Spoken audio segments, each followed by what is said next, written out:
Welcome to this explainer. Today, we're diving right into the foundational backbone of drafting. We're going to see exactly how we can transform a chaotic, messy AutoCAD file into a structured, professional masterpiece.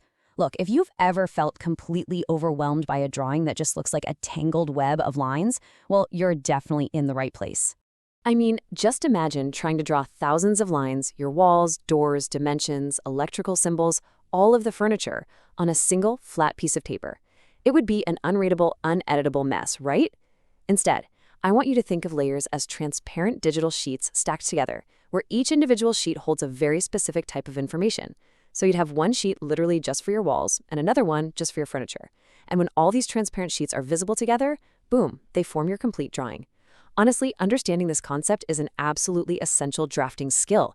It's going to heavily influence the accuracy, the efficiency, and ultimately the final quality of your work. So here is our roadmap for today. First, what are AutoCAD layers? Second, we'll look at core layer properties. Third, creating your layer structure. Fourth, essential commands and tools. And finally, number 5, troubleshooting and best practices. All right, section 1, what are AutoCAD layers? Let's understand the organizational savior of professional drafting. Have you ever drawn an entire project on a single layer and then suddenly realized you couldn't temporarily hide the furniture to cleanly edit the walls? Yeah, that nightmare ends today. Layers organize your drawing information logically, letting you separate things like dimensions from raw geometry. They control visibility, so you can literally just flip a switch on the electrical wiring when you only want to see the clean architectural plan. Plus, they maintain a consistent appearance across thousands of lines, massively improve your editing efficiency, and support accurate plotting. That means your temporary construction lines will never accidentally show up on your final printed sheets. And really, most importantly, a clear layer structure means architects, engineers, contractors, and clients can all collaborate seamlessly without any confusion. Moving on to section 2, core layer properties. This is the anatomy of a perfect digital sheet.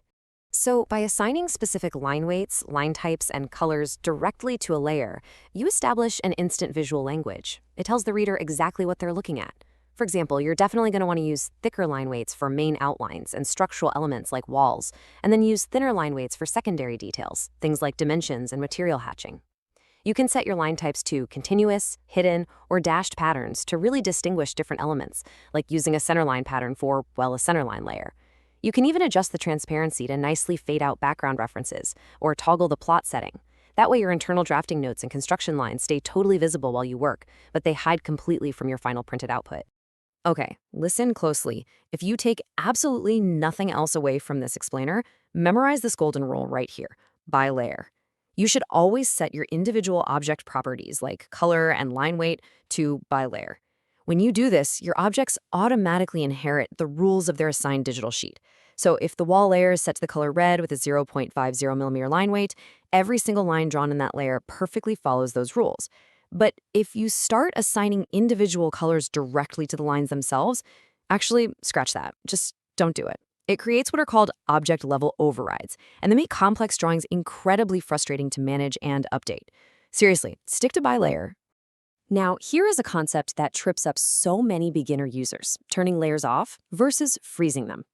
Turning a layer off is kind of like simply closing your eyes. It temporarily hides the objects, sure, but AutoCAD is actually still calculating them in the background.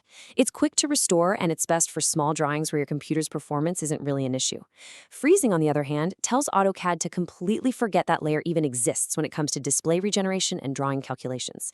This massively speeds up your computer's performance on heavy, complex files.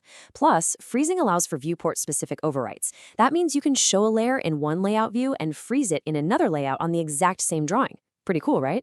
All right, section 3, creating your layer structure. Let's look at building your digital workspace from scratch. Instead of just randomly clicking around menus and hoping for the best, you really want to follow exact sequential steps to make sure every new layer is perfectly calibrated for professional use. Step 1, quickly open your Layer Properties Manager by simply typing LA and hitting Enter. Step 2, click the New Layer icon and give it a meaningful, clear name. Step 3, take a quick moment to assign your standardized color, line type, and line weight based on your project's plotting standards. And finally, Step 4, define the plotting behavior and click Set Current so you can start drawing on it immediately. Let's look at how this actually builds a real-world foundation. Notice the naming convention we use for a simple architectural floor plan. AWLX for external walls, A door for doors, A dims for dimensions. Utilizing consistent prefixes like A for architecture helps you instantly identify the discipline. It makes finding things incredibly easy when your project eventually scales up to hundreds of layers. You also see that visual hierarchy in action here. External walls get a bold 0.50mm line weight, while the dimensions get a lighter 0.18mm weight. And see that dedicated construction line layer that's strictly set to non-plot? This is exactly what perfect organization looks like. Which brings us to Section 4, Essential Commands and Tools. This is all about speeding up your drafting workflow. Okay, let's dive into these speed commands, because let me tell you, they are absolute game changers for your daily workflow. Instead of hunting through long drop-down lists, you can just type these right in. LAISO isolates the layer of whatever object you select, fading or locking everything else so you can focus entirely on one category without all that visual clutter. LAY off instantly turns off the layer of a selected object. LAFRZ does the exact same thing but freezes it. Let's say you've drawn something on the wrong layer. No problem at all. LAMCH easily moves your selected objects to the layer of another object you click on. And then there's my absolute personal favorite, Set by Layer. Think of this as a magic wand command. It instantly fixes someone else's messy color and line weight overrides, forcing everything back to our golden rule of inheriting properties from the layer. Utilizing these commands will seriously make your drafting process feel like pure magic. Now, before you get too fast, there are two major pitfalls you absolutely must avoid: misusing Layer 0 and def points. Layer 0 is the default layer in every single new AutoCAD file. You literally cannot rename or delete it, and it has a very specific purpose. It is strictly reserved for block creation.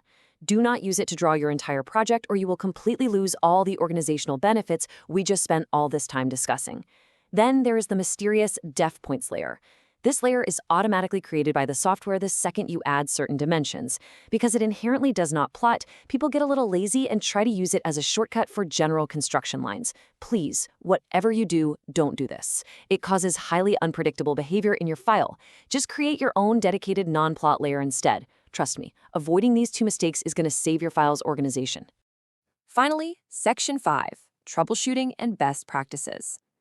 Let's talk about professional habits and fixing common errors. Before you submit or finalize any drawing, you should always run through a mental pre-flight checklist. First, did you plan your layer structure before you started drawing? Great. Are your background reference layers and structural grids locked down so you don't accidentally move them?